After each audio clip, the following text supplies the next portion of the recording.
While many printers have shifted their focus, Freeport Press has remained committed to the art of print.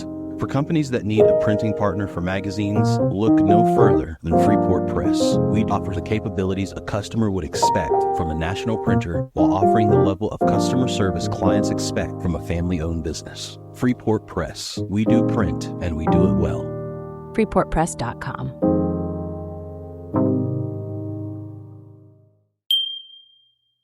We're just very lucky to be in the right place at the right time. This is a very rich field in every sense of the word.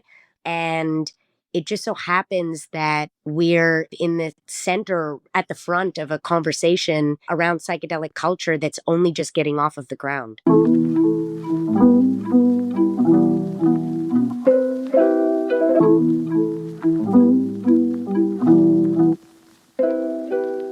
Psychedelia has an image problem. At least that's what editor and journalist Hillary Brenhouse realized after she saw through the haze. Both in art and literature, psychedelia was way more than tie-dye t-shirts and magic mushrooms. Instead of letting the idea fade into the mist, she kept thinking about it, and the more she looked, the more she realized maybe she should create a magazine to address this. And so she did. Elastic is a magazine of psychedelic art and literature. It says so right there on the cover of the beautiful first issue that just launched. So this is not your standard issue lit or art mag. After all, this is one backed by Harvard and UC Berkeley and a couple of major foundations. Hillary Brenhouse has learned a lot about the craft and the business of making and selling magazines this past year. Lucky for us, she and her team are quick studies. You can see it on every page of Elastic. And she also may have redefined the literary magazine without a single tie-dye t-shirt or magic mushroom in the lot, man. My name is Arjun Basu, and this is The Full Bleed. A programming note. To make our lives and yours simpler, we've combined all of our shows into one channel under the Magazium brand. So if you've been having a hard time finding The Full Bleed, just search and subscribe to the Magazium channel on all of your favorite podcast platforms. Okay, so you are still in the high and the buzz of this new creation. Every magazine in the world starts out with a single idea and there's a larger origin story. So let's talk about the idea and then how you went around making this happen. Sure. First, thanks so much for having me. I'm completely thrilled to be here. It's launch week, so it's crazy in Elastic headquarters. So I'll tell you a little bit about how this came to be. Essentially, I had been going to a lot of conferences, electronic music festivals, various spaces in which quote unquote psychedelic art was being featured. And most of that psychedelic art really looked the same to me. It was, as you'd imagine, psychedelic fluorescent mandalas, contorted mushrooms, like Rick and Morty running through spacescapes, all that jazz. And I thought to myself, this must be like a vaster, more expansive category than psychedelia as it's been portrayed and as it lives in the popular imagination. As an editor, I am really drawn to, so I've been in books and magazines for a long time, and I've always been really drawn to work that plays with time and space, that is genre defying. And I was like, so much of what I'm reading as an editor and just as a reader for pleasure seems like to conjure the psychedelic experience to me more than what I was seeing on the walls. And so I really just wanted to make a space for that kind of work to live, and started to talk to people about what psychedelic culture might be, what it might look like in 2025. So you were reclaiming the brand. Psychedelic has really bad branding. I think you say the word and there's an image in the head. And so when I first saw this, I met you and you mentioned psychedelic art, that image came to my head right away. And it's an unfortunate one because you're like 2 steps ahead of tie-dye in a room that smells like weed and is foggy. Yeah, and it's also full of white people. It's like historians haven't taken psychedelic art seriously at all. And when they have, they've cited like the same three white male artists over and over again. And meanwhile, when you really get into it, like the first psychedelic era in the 60s and 70s was rich. Like it was very much a period of radical artistic innovation, and it was led by artists and thinkers of color. I think that some people have posited, and I think that they're right, that like the arrival of the psychedelic era had a huge impact on modern art. It like exploded boundaries between high and low art. It exploded boundaries between painting and sculpture. It encouraged like a ton of experimentation. And so you look at the art from that era, so much of which can be considered psychedelic and so much of which has just been like grossly overlooked. And you think like, why now are we in 2025? There are no art historians pretty much who specialize in that period. And there's nobody talking now in this, like, we can call it the second psychedelic era. Like it's a time when psychedelics are ubiquitous, when tons of money is being poured into the various industries linked to psychedelics. All of your friends are going to ketamine clinics. And it's like nobody is talking about what psychedelic art and design might look like right now. Yeah, I'm going to upset some people saying this, but as a brown person, I think I can't say it, but I find Hinduism in general is like the psychedelic religion. There's nothing not psychedelic about it. Okay, so before we get too much into the magazine, let's talk about your past. So I started out as a journalist. I guess I'm still a journalist. You never really stop being a journalist. Tattoo. Yeah, that's it. And I guess my first job was at Time magazine. I did a lot of writing. I'm interested in, and I'm still interested in inequitable systems and how we can overcome them, and reporting about paths toward a better future. And so I started out doing that in a straightforward way. I was mostly reporting on reproductive health. I still do some reporting on reproductive health. But then I quickly learned that I was really attracted to very literary writing and like ways of challenging power and those inequitable systems through extraordinary uses of language and form, like just writers who are exploding form. And after that, I began to edit Guernica, the online lit mag of art and politics. And I was at Guernica for 10 years. I did all of the jobs there. And I left after editor in chiefing for a little while. And then I moved into books. So I was the editorial director of Bold Type Books, which is an imprint of Hachette and publishes work that challenges power through narrative. I've always wanted to start a magazine, and I've always wanted to start a print magazine. So this is truly a dream come true in every sense. People were like, wow, you had been so interested in the intersection of the personal and the political, literary writing that is quite political, and now you're interested in psychedelic art. Like, what happened to you?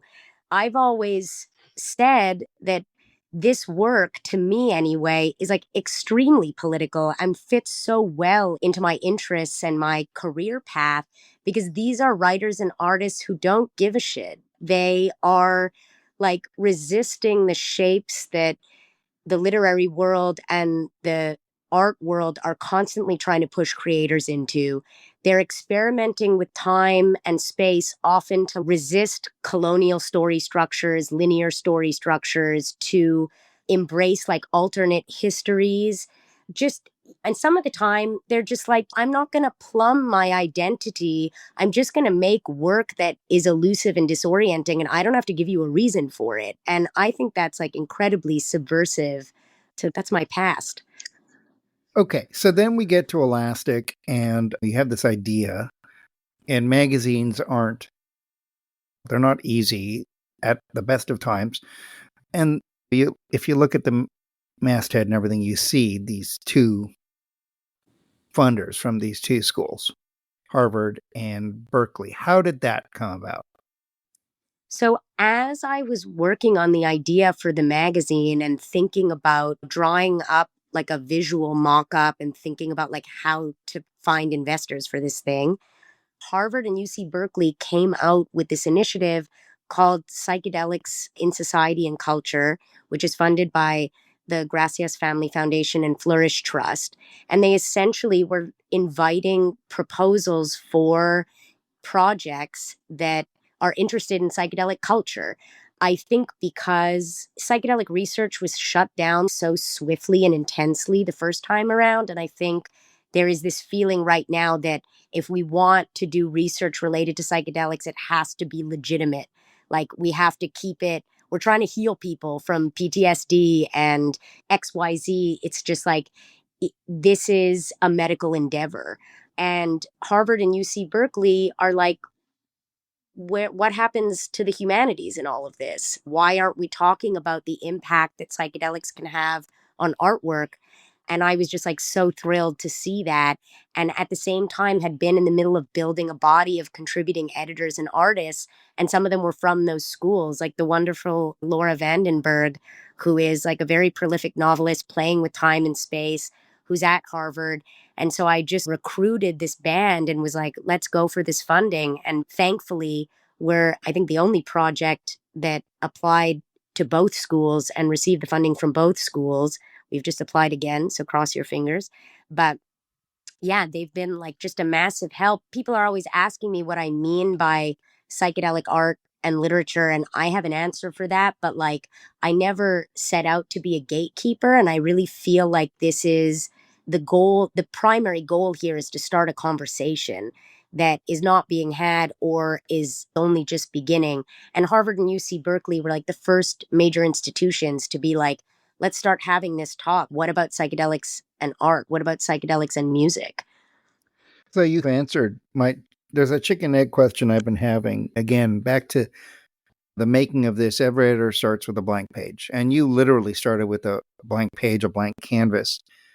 And then you started filling it in. And I always wondered if you had the idea and then sold it to Harvard and Berkeley first, but it seems like you were already creating this magazine. Oh, yeah. Anything. Had you found an art director yet? How do you start filling in the lineup? And what do you pitch? Because like you say, some of the names that you have here, all of the names are very impressive, very accomplished writers and artists. So I just keep thinking like that. You must be really good at pitching. I think I am. Thank you. Yeah, this is the lineup of my literal dreams. We were at AWP, the huge literary conference this past weekend, and we had this big sign with some of the writers' names on it, and people kept walking by and being like, holy shit. And I was like, yeah, all the illustrious weirdos are in this issue. Like all the people doing wacky, strange work are here, and they're brilliant. Yeah, at the time that I pitched to Harvard and Berkeley, we were pretty well set up. I'd been thinking about the idea for a long time. I knew one of the most important parts here is the creative direction, obviously. And I knew that I wanted Chloe Sheffe and Natalie Shields to be the art directors, to be the creative directors and the designers. Their work is just so incredible. They've done a lot of magazines together, but one of the magazines they've done is called Here, the travel magazine, which sadly no longer exists. And going through issues of Here, I was just like, if somebody's going to imagine what contemporary psychedelic design means, it should be these two. It's just like things are upside down. They're doing like hand lettering, their experimentation with color. It's just, they think completely out of the box. I pursued them for a year before they signed on. So actually, they're like a team. They have a design studio. Yeah, they call themselves Sheffe Shields, their last names. And yeah, we say I'm good at pitching. Actually, what it is that I'm so determined I don't leave people alone. I will chase them for days, weeks, months. So I think I pursued Chloe and Natalie for a year until finally when I was an editor, I said persistence pays off always. And either I will tell you to stop persisting, but if I don't, that means keep going. And people got jobs that way with me. That's like the way that I operate. It's like after a year, I told them like, this is real now. We have funding. We've picked a theme. It's dying. I think it's the dying issue that like did it for Natalie. She was like, I'm a goth. I'm really into it. Let's just do it. I love the idea. I love the idea of a magazine launching with the theme of dying. Me too. Me too. Truly. I just like really wanted to find something that I knew would speak to people who are interested in the psychedelic experience, are often thinking about dying, but so are writers and artists, obviously. And we've interpreted the theme so broadly to include like any process by which the self is transformed or shattered or transcended. So you have like weird short stories about childbirth or about transition or about chronic pain or loss and grief. There's a whole bunch of stuff in here. And then with the writers and the artists, it's like I just started reaching out to people and saying, I'm looking for work that uses strange means, like plays with time and space, blurs waking and dreaming life, as a way to get at states that are impossible to describe straightforwardly or linearly. So you want to get at the center as a writer or an artist of grief and loss. You want to get at what it's like to give birth. You want to get to what it's like to lose the self during sex. How are you going to describe that on the page through art or writing? I just feel as a reader, like the people who have gotten closest to grief on the page are the ones who are experimenting heavily. And I think that prompt just spoke to people. And when it didn't, I just chased them. The most psychedelic idea I had as reading the magazine was like, wow, entropy, it does not happen in a straight line. And I'd never thought of it that way. And then I love the Garth Greenwald quote that you use in your editorial. Sometimes I think all art is repeating again and again the same message: I'm dying, love me. That's such a great quote. But another thing from the editorial, the idea behind this magazine is simple enough. It exists to bring together psychedelic art and writing. And then you go on to write about the cramped corridor that the word finds itself in. I called it a bad brand. Yeah. This is liberating everyone's idea or notion. Did, all these great writers and artists, did they think about it in those terms, or was it just, oh, that's a cool idea, let me run with it? The result happen, or was there a plan? So I'll say first that just in terms of the word psychedelic, it's if you're a visual artist and your work has even like a tinge of the psychedelic, you've probably associated the term with your work before, or you're not surprised to hear it called that. But obviously, nobody's talking about psychedelic writing. So none of the writers had heard that term associated with their work. And I was like afraid. I wondered if the project would be legible to these writers, some of whom I've worked with before at Guernica or in other places. And yeah, I said to them, this is what I mean by psychedelic. I see your work as like fitting into this. What do you think? And nobody bristled at that. Nobody said, oh, I don't want to associate my work with psychedelia. They were just like, it's true. I do play with time and space. I do aim to like take a completely different perspective. I am blurring waking and dreaming life. I can see that my work is pretty psychedelic. So that didn't end up being problematic, which is wonderful. In terms of what I received, I write in my editor's note that nobody gave me what I asked for or even what they said they would. And that is 100% true. It's just like I came into this with all kinds of ideas. I used to commission special issues for Guernica. I love themed issues. And I used to go about it in a pretty straightforward way and say, okay, like, here's the theme. What are all the various ways in which it can be interpreted? Let's like fill this up with as much diverse work as possible. And I'm working with a wonderful senior editor, Mira Sharma, who used to work with me at Guernica. And we tried to do the same thing. We were just like, what should go in here? Who could do it? And we approached people and they were like, yeah, I'm in, but I think I'm going to give you something else. Or they'd say, yeah, sure, I'll give you 500 words about that. And then they submit something completely different because this is a psychedelic art magazine. It's like they just let themselves go and we just followed them. And it was incredible. At the beginning, when I started receiving work, I was like, this is not what I thought. And like, this magazine is going to be very strange and differently shaped from what I'd envisioned. But that ended up being wonderful. And the resonances between the pieces, it's crazy. I'll talk about one, which is that two totally different writers who don't know each other at all, Amy Bender and Gerardo Semano Cordova, both mentioned tooth plants in their piece, like a plant that has teeth, that grows teeth instead of flowers. And I was like, what are the chances of that?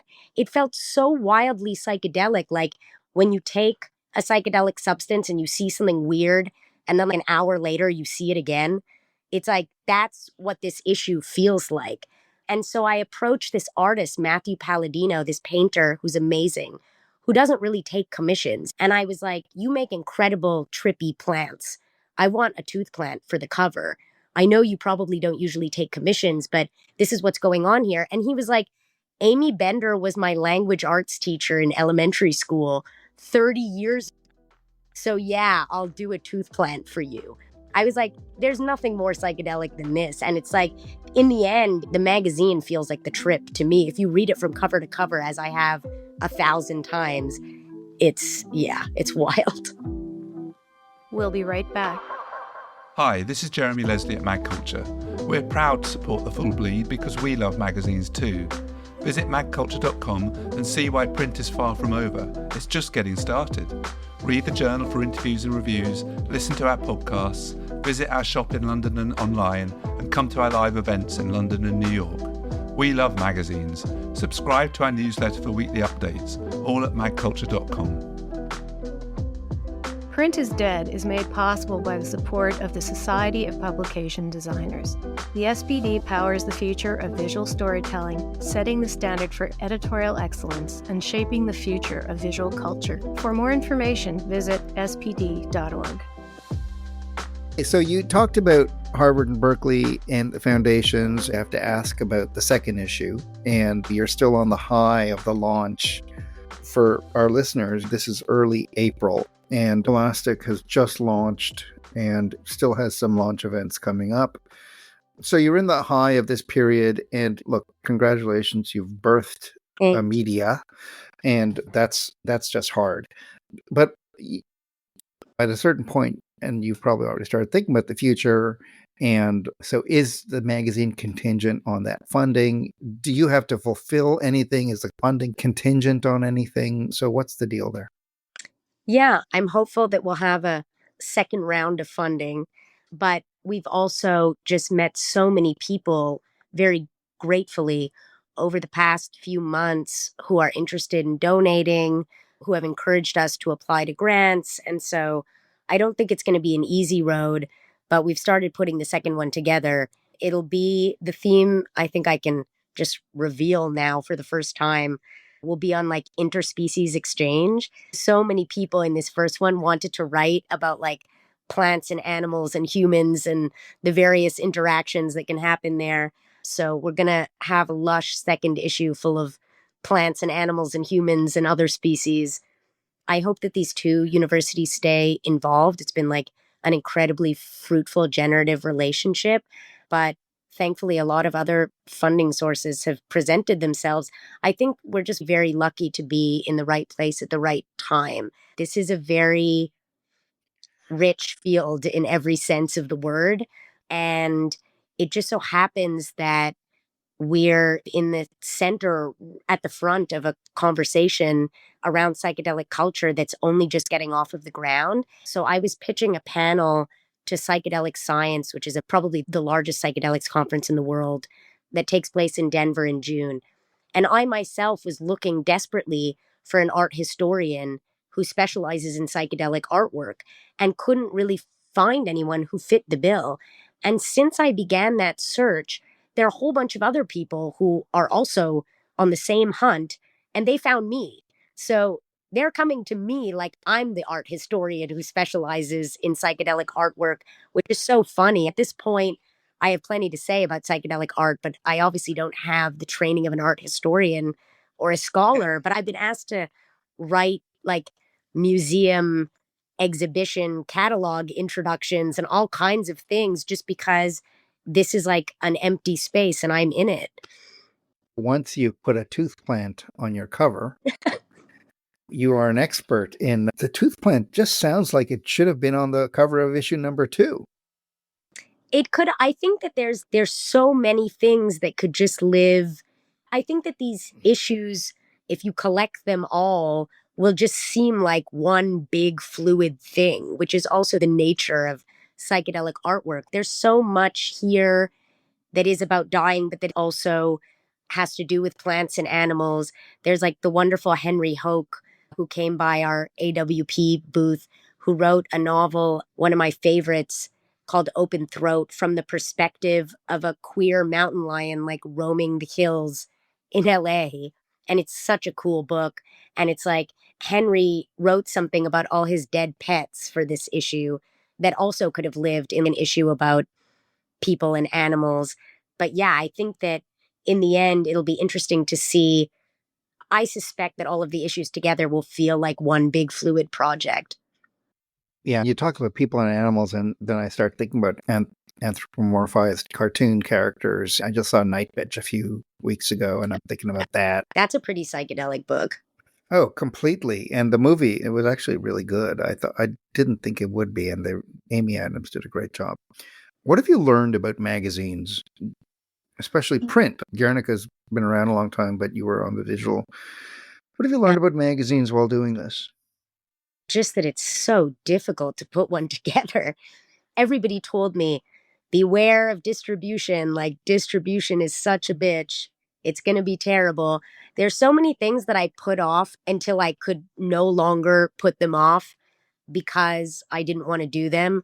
Like, I wish I had a machine behind me and that I could have just editor-in-chiefed. Our files were due to the printer on March 3rd, and a lot of people knew that, and they texted me like, congratulations, it's done now. Want to go party? And I was like, are you kidding? This is where it starts, actually. You see this issue, it has 176 pages and 50 contributors. That's just because I never wanted to stop commissioning. I was just like, this is what I know how to do.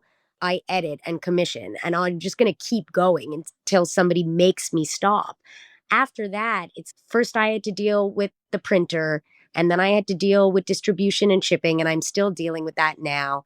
Finish getting the website built, get templates for social media, like deal with the launch events. Everything that's happening now is stuff that I've never done before, essentially, or have never done in this form. And it's just, wow, it is such a crazy, busy universe. If you're going to put a magazine together and you're going to do it independently, and even though we have this funding, it's very much like an independent nonprofit magazine. You have to be ready to like get your fingers into all of it. And I never expected that I'd be like simultaneously importing contacts into MailChimp while booking a band, while like running to FedEx to see how much it is to send an issue to Japan, like all at the same time. So what do you think you've learned that you didn't think you'd ever have to learn, besides knowing shipping rates now and everything? Because I think I told you once when we met, everyone talks about distribution on this show. It is an issue that is universal. What have you learned that you didn't think you would have to learn? Yeah, I've learned about design actually quite a lot. That's one thing. That's one of the things that I learned the most about. I love design, and I knew that design would be such a huge part of this magazine. I knew that we would be wanting to gesture it. Like, psychedelic design from the first psychedelic era is so recognizable. Everybody knows this like Art Nouveau inspired flowing lines, vibrating color type poster. I knew that a big part of this would be like, what is contemporary psychedelic design? Is there such a thing? Can we gesture here at what that might be? And my relationship with these designers, I think, was the most collaborative working relationship I've ever had in my life, where it's like they have a completely different knowledge set and specialty than I do, but I can't really make any decisions without them, and they can't really make decisions without me. Like, we have to inform each other constantly. And I learned things about design. I'd be like, can we just make this bigger? Or can we just make this smaller? And they'd be like, okay, sure. And then I'd get the magazine back, and there would be 15 things that were now smaller. And I'd say, I just asked for that one thing to be smaller. And they'd say, this is a system. It's a language. We can't make one thing smaller. We can't eliminate or change the color pink here to a darker pink and not change it across the board. So Chloe and Natalie must have played a really big role because they've done this before. Oh, yeah. and you haven't. And they have to rein you in besides explaining to you what design is. How did you play off each other? Did you drive them crazy? Probably a little. We probably drove each other nuts sometimes, but I think it was like, wow, such a deeply fruitful relationship. Like, they taught me so much. I think that they deeply respected like the work that we put in here. Yeah, I think that we learned a lot from each other, and it's just without them, this wouldn't exist. Aesthetically, this is really their vision. It's something that we refined together over several passes, but it's like they really took a stab at what psychedelic design might be. They also acted as art directors, and so they made a list of like artists who they thought could be here. I made my own list. We compared them, we made a short list together, and we communicated and commissioned art together. They also taught me so much about materials, about paper. Like another thing I didn't know anything about. At one point, the printer was like, I think we have this paper made by the same company in house. And so we won't even have to order it. It's just the satin version. But the difference between the two is negligible. And so I said to Chloe and Natalie, okay, so maybe we'll just go for this slightly more satiny paper. The difference Oh is boy. negligible. Are you kidding me? I can only imagine what that conversation was like. They were like, this feels like plastic. I had no idea anyone could have such strong feelings about paper. I know enough about everything, Hillary, to know that was a disastrous thought process. Totally. But now I feel so strongly about paper. The things I know about paper now, amazing. Like just communicating with the printer and talking about color profiles. It's insane what you have to cram into your brain. So you talked about distribution. What is the plan? Are the schools, the foundations or anything, are they involved in distribution at all, or are you doing this on your own? I'm doing it on my own. They're not involved. They've placed orders for their students, for their colleagues, but I'm doing distribution. It's like I had to find a fulfillment center. I had to experiment with packaging.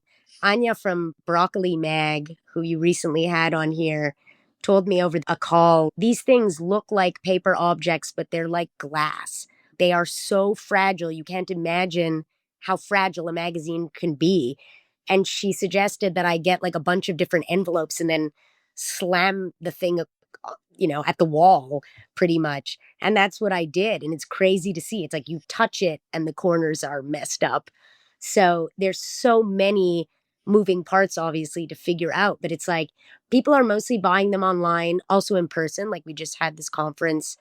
It was really something to launch. It was such a rush to get ready in time for AWP. And toward the end, everyone was like, just don't go. Like, why are you killing yourself to make this self-imposed deadline? But to launch and be able to sell in person, like to get that automatic feedback where people come by the table and they're like, what the hell is this?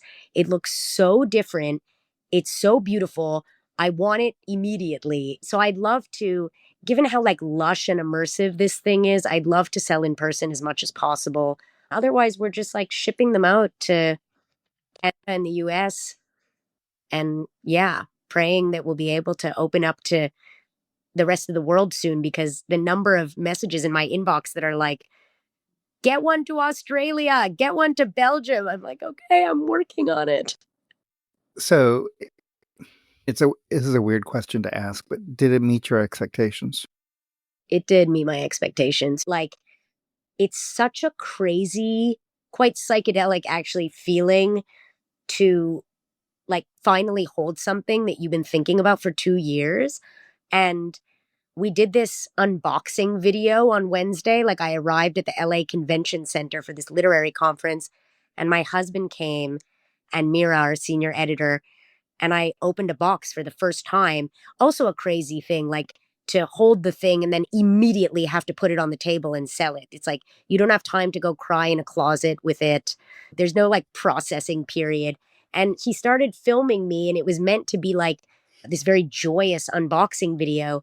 And I just couldn't, I was in such a state of, I don't even know how to put words to it, really. I was shocked and I was in love with it. And then obviously there were things that weren't exactly as I'd envisioned. Like it's just suddenly it's not on the screen anymore. It's in your hands, which is where it was always meant to be. And I just felt completely turned inside out. And I had to say, please turn the camera off now. But Did you smell it? I smelled it. What was nuts is that people were coming by the booth and smelling them. And I was like, this is amazing. They were just like, wow, this smells like ink. This smells Yeah. It's like a great smell. And my favorite thing, when I got a new magazine, when I was editing, I would just it come out of the box and I just put it on my face and take a deep whiff. I didn't even know that was a thing until people started coming by and sniffing them. I was like, this is amazing, because we decided not to reproduce our content online. It's like we have a great website, but it's just there so that you can buy the magazine. Nothing will appear in digital form.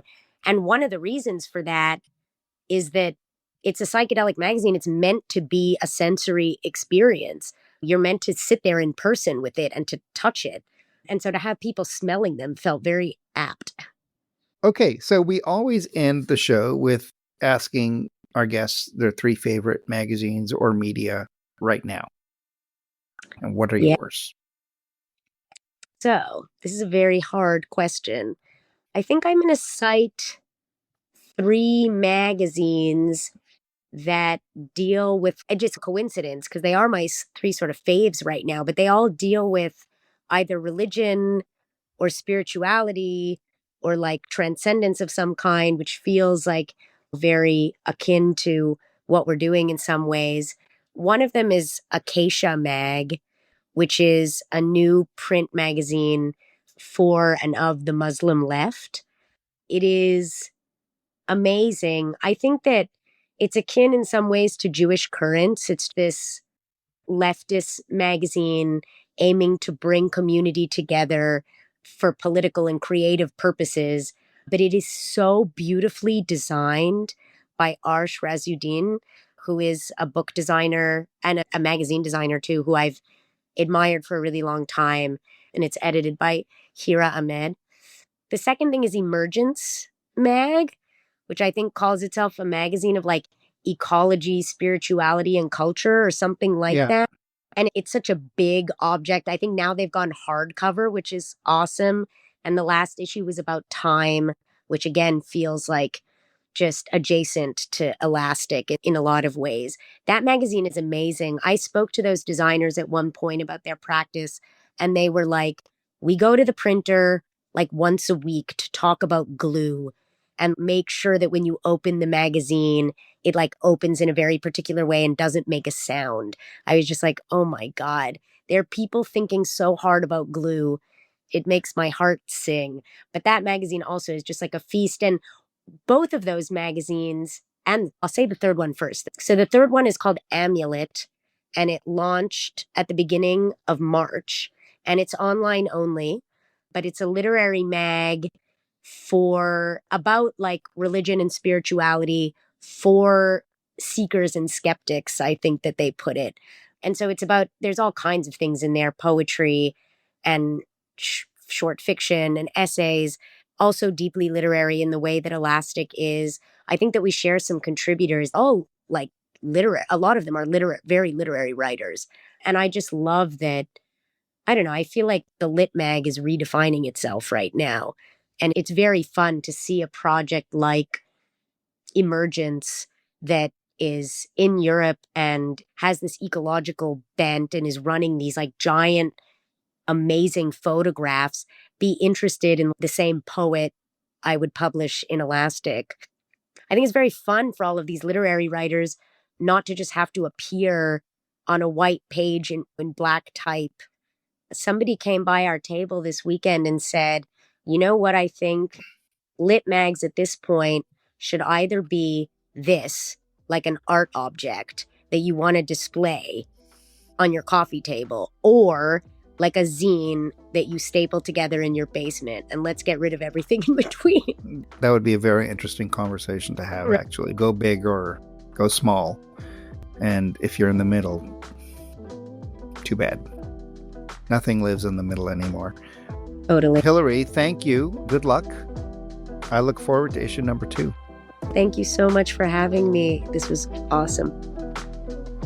This has been The Full Bleed, a podcast about the future of magazines and the magazines of the future. The Full Bleed is a production of Magazium LLC. This episode was produced by Patrick Mitchell.